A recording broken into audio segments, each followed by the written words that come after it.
Hello everyone, my name is Elspeth. I'm from Scotland, obviously. I'm married to Kevin, who's Bishop of Glasgow and Galloway, and we're now on day 10 of the conference, in Lambeth Conference at the University of Kent. I've been asked to just say a few words about something that I thought was really good here. I wasn't sure what to expect. This is my first Lambeth Conference. And I think for me, the thing that's been really very important and good is that the spouses have all been on tables right from the beginning of 8 to 10 people, all from different provinces all over the world. And for me, that's been amazing because we have people from Bangladesh, North India, South India, Ghana, Ireland, Canada and America. There are some language problems, so everybody speaks reasonable English. And I think for me, the level of trust that's been built up between that group in our Bible studies and also in our conversations, we've had a lot of fun. But for me, I've learned so much because these are countries I've never visited. I've read a lot about them. I've read novels. I've read the news. But to actually sit around a table with people face to face and hear what life is like for them, what it's like being in church in those countries. And, you know, it's a humbling experience. They're so open, they're so friendly and warm. But, you know, they've lived through things that we've never experienced in this country. You know, civil war, threats against the church, violence against the church, violence against their spouse, all sorts of issues of famine and the implications of climate change, which are much more dramatic there than they are here. And particularly, I think, things about women, the role of women, you know, the lack of education. Some of them had to leave education at 13 years old to work, and how hard they've had to fight and struggle to get an education and to do what they wanted to do in their lives while also supporting their spouse in the church.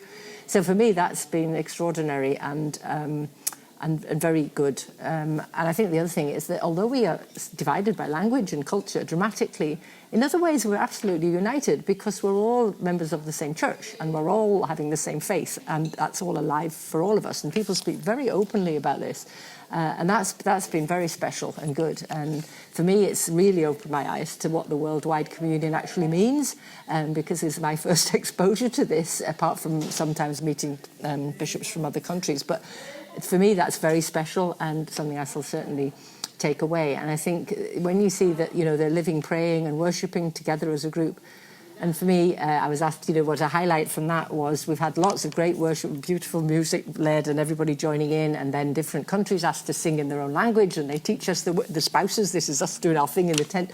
But a big thing for me, which was a highlight, was a couple of days ago, we were all asked to make a clay pot out of a lump of clay, which was quite a challenge, and then put a candle in it, and then take someone else's candle and stand right round the room in a big circle. And then, without anyone up on the platform organising the singing, we were just kind of waiting. Someone spontaneously started to sing "We Are Marching in the Light of God," and the whole room, everybody sang. It was really moving. And then they all started marching. So we were all walking round and round the room in circles, in and out, in and out. And so there's this mass of people who felt totally together, bound together by that. So for me, that is a symbol of what this communion of ours actually means, and that there are people who are living and working in the faith just like we are in Scotland, although in extraordinarily challenging circumstances. Another thing I was asked was what was interesting or surprising and good to see was that actually of the spouses, nearly 100 are men. And obviously, you know, the last Lambeth Conference, that was not the case. I think it was in the teens, and before that, there were none. And that's been great because I think it's a symbol of women's ministry in the church, and the fact that a lot of the people the bishops are now women.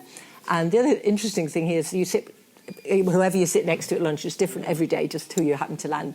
And a lot of the bishops are dressing casually during the work sessions. So you never know whether it's who's the bishop, whereas in the past you'd have known that the man was the bishop and the woman was the spouse.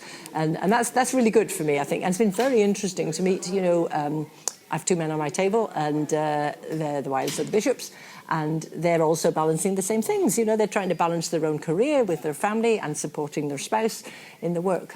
So I think that's very good. And also it's open discussion on the tables about, do you have women priests in your diocese? How is it? Has that caused a problem? Do you have women bishops? Some do, some don't. Some have very few women priests.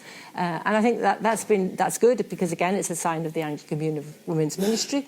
And I don't know where that's going, but hopefully, you know, by the next Lambeth Conference, you know, it's not a numbers game. problem, but it's just good to see that gradually, I'm sure, women's ministry is growing, and there will be more. And it's been fascinating for me to meet women bishops from all over the world and hear, how it is for them and the challenges they've had. So that's also been, I think, a very good thing, very positive.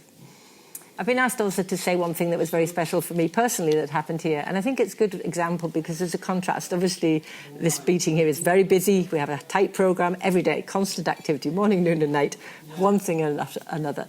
But one thing that was an offer as a choice, there's a lot of things you can choose to go to, which things you're interested in. And this is an evening candlelit pilgrimage of Canterbury Cathedral. And I'd never been in Canterbury Cathedral before, and we were there in all its splendour, obviously, for the opening service with a procession of 700 bishops, which is quite a sight, and it's all very splendid. But this pilgrimage is for very small groups. There's 20 people at a time. It's almost dark outside. Each person's given a candle. It's dark in the cathedral. It's not lit. And each one is led by one of the priests from the cathedral. And you make your way around the cathedral in this almost darkness. And they don't say much, the priest, but we go to various holy sites within. So we go to where the shrine was, which is obviously no longer after the Reformation. It was destroyed. Where St Thomas was buried. It was obviously a site of pilgrimage for hundreds of years. And then they say a few words, and then they pray, and then we walk in silence. Everyone's in silence, so the chat of the group just stopped. Nobody was talking, which was lovely. And then we went down to the place where St Thomas was murdered, and she did the same thing again. And then we went back to another site, which is where actually it's a symbol of the Lambeth Conference, of all the corners of the earth. And again, she talked a little, and then we prayed all together.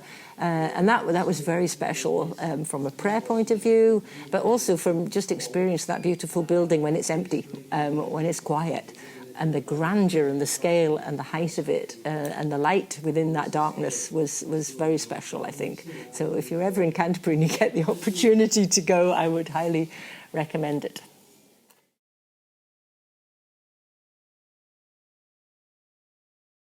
I think it will be the lived reality of the lives of many of the people in the Anglican Communion, and the challenge that are facing all of us, because it's one world and all these things are facing all of us. So for me, that is the abiding memory, and we will keep in touch with these. I will keep in touch with the people from my table, and I think that will enhance and enrich my understanding of church in the world, and also of the political and economic challenges facing all of us around climate change and all these issues. I think that's for me been enormously positive and useful.